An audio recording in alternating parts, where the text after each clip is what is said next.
Hello everyone, আশা করছি সবাই ভালো আছেন। আমি মেহেরিন।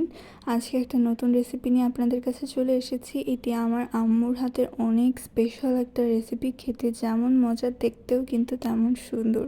এটা হচ্ছে খাসির মাংসের কলিজা। এইভাবে রান্না করে দেখবেন কতটা মজা লাগে। প্রথমে কড়াইতে পেঁয়াজ, রসুন, আদা বাটা, রসুন বাটা সব কিছু দিয়ে একটু কষিয়ে নিয়ে মাংসগুলো দিয়ে দিয়েছি এবং গরম মশলা দিতে হবে। আমি এই ফুটেজগুলো নিতে একদমই ভুলে গিয়েছিলাম, আমি খুবই দুঃখিত আপনাদের কাছে।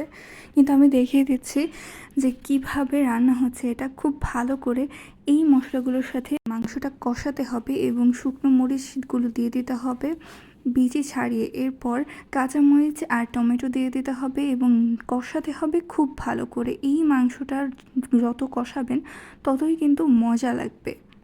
যেহেতু এটা খাসির মাংস, এটাকে আমার আম্মু সবসময় এভাবেই রান্না করে এবং খুবই মজা লাগে। এরপর দিয়ে দিচ্ছে মরিচের গুঁড়া, হলুদের গুঁড়া, পরিমাণটা সবটাই 1 চা চামচ করে থাকছে, শুধু মরিচটা আপনারা পরিমাণ মতো দিবেন। এবার ধনিয়ার গুঁড়া এবং জিরার গুঁড়া। এরপর খুব ভালো করে আবারও কষাতে হবে। যত কষাবেন তত খাসির স্মেলটা যাবে এবং টেস্টটা তত বাড়বে।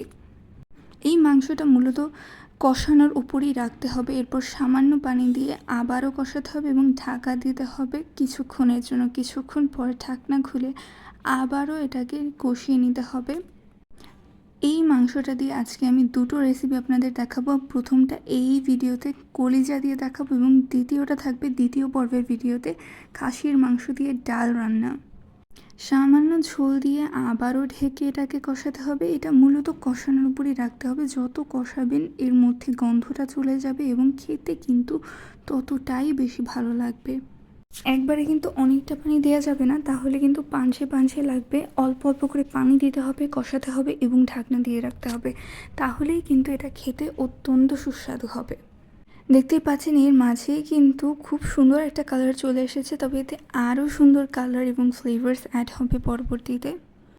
আমি আপনাদেরকে একটা উঠিয়ে দেখাচ্ছি কতটা সুন্দর হয়েছে এটা দেখতে।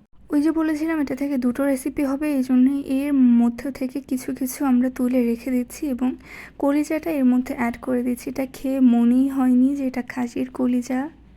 রুটি, পরোটা কিংবা ভাত সব কিছুর সাথে এত বেশি মজা লাগে এটা খেতে, এটা আসলে এক্সপ্লেইন করা যাবে না। আবারও খুব ভালো করে কষাতে হবে। দেখেন কতটা সুন্দর দেখতে হয়েছে। কষাতে কষাতে এরকম মাখো মাখো হয়ে গিয়েছে। এরপর আমরা এটার মধ্যে পানি দিয়ে দিব সিদ্ধ হওয়ার জন্য।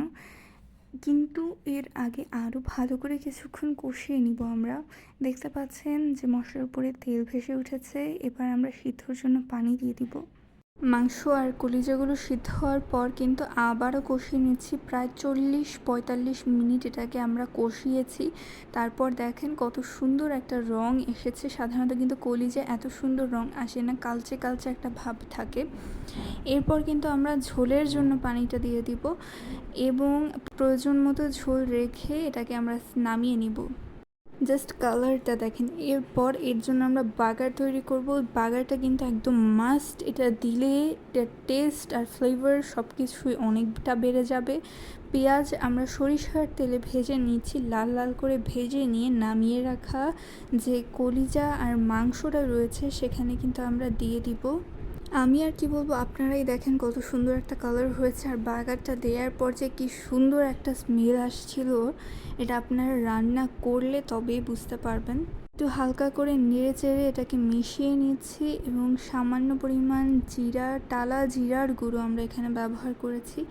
আর এবার পালা হচ্ছে সার্ভ করার। দেখতেই যেমন লোভনীয় হয়েছে, খেতেও কিন্তু দারুণ হয়েছে।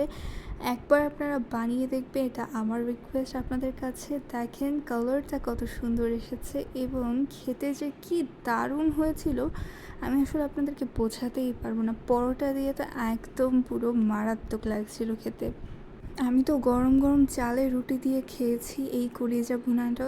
সত্যি বলছি খুবই মজা হয়েছিল। আপনারা প্লিজ একবার হলেও ট্রাই করে দেখবেন। It is 10 out of 10।